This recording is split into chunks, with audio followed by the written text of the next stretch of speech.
Now I would just like to quickly preface this by saying that the title is a bit of a tongue-in-cheek joke, so don't get too wound up and hit dislike already before listening to the full argument. So Zhu did nothing wrong, but this is my hypothesis. Zhu was conceptually a great deck for Yu-Gi-Oh! And here are my arguments. Number 1, Zhu is super consistent. Number 2, its win condition is very simple. Number 3, it is very interactive. And number 4, it doesn't do anything particularly unfair. Does that, or does that not, sound like the hallmarks and parameters for a healthy format of Yu-Gi-Oh! So let's break these down. Number 1, it's consistency. A deck that is consistent is good for Yu-Gi-Oh! Because it detracts a lot of the luck and variance involved for actual skill and interaction that happens with card games. If you and your opponent open roughly the same endpoint of combos and are given fairly equal decision trees, the better player and smarter player will usually win. Zhu is a unique deck this way because every one of your monsters gets you to the same endpoint and sets you up in pretty much the same way. And this ties in with point number 2, a very simple yet effective and easy to access win condition. Because the deck was so consistent setting up a rank 4 plus Dryden or Dryden Kong in recent months, it was very easy to pull off. Reaching this endpoint through multiple decision trees was consistent and it was doable through disruption going second. Being able to easily achieve your win condition is a sign of a good deck, but also a healthy deck so long as the win condition is fair. This ties into point number 3. Zhu is a fair deck. Zhu didn't really do anything super broken if you actually think about it conceptually. You end with a Raigeki break on legs and a quick play Axe of Despair. That's really all the deck has been doing in recent months.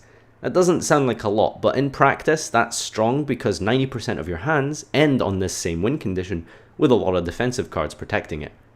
And my final point is interactive. Zhu doesn't rely on shutting down your opponent with floodgate monsters that can't be outed or unbreakable boards or just degenerate strategies. Its win condition was fair in that sense. So that's my 4 arguments for why Zhu did nothing wrong. Make sure to subscribe to my channel, comment, like, and I'm just kidding. That's not a very fair or intelligent hypothesis if I wasn't willing to critique my own opinions. So we're going to rewind this and argue against ourselves, starting with number 1. We said it was super consistent. You see, the problem is that Zhu is too consistent. Being able to open your win condition like, even 75% of the time, hypothetically, that's probably fine as a deck. But you see, Zhu is different. Zhu used to open its win condition near enough 90% of the time, but then it could achieve that same win condition constantly, again, turn after turn after turn after turn, even after being broken down as a board. It was able to do this for so long, and it could grind out and regain its resources forever. The fact that any of your monsters can become any other XE monster is actually absurd. Zhu has consistent access to any and all parts of main and extra deck in the vast majority of situations.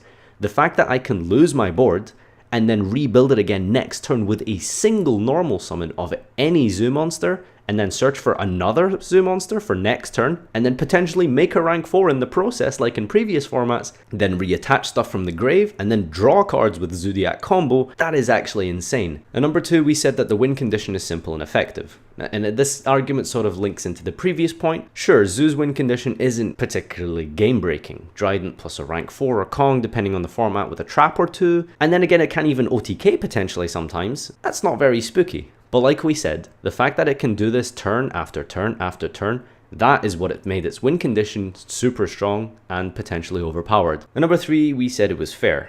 Now all these points kind of link together, and in a vacuum, what Zhu does in and of itself isn't particularly unfair because, like we said, just kind of glorified Raigeki break on legs with Axe of Despair. Because of the fact that it can do it every single turn while refueling its extra deck with combo, replenishing back row with Emerald, Desires, whatever it may be. While Dryden Whiptail isn't spooky, it is when you can spit it out all the time, anytime, whenever you want, backed up with traps and hand traps, and playing through disruption in the process. Finally, we said it was an interactive deck. I don't really know how to counter this argument, to be honest with you. It was interactive, it did promote a lot of back and forth gameplay, the mirror was pretty enjoyable and skillful, there wasn't any like random OTKs.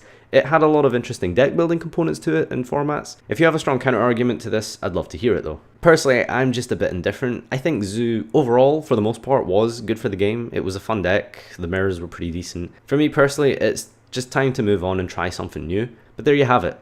Zhu did nothing wrong. Or did it? You tell me. Let me know in the comment section, become my Patreon, join Discord, visit my streams, and until next time, farewell.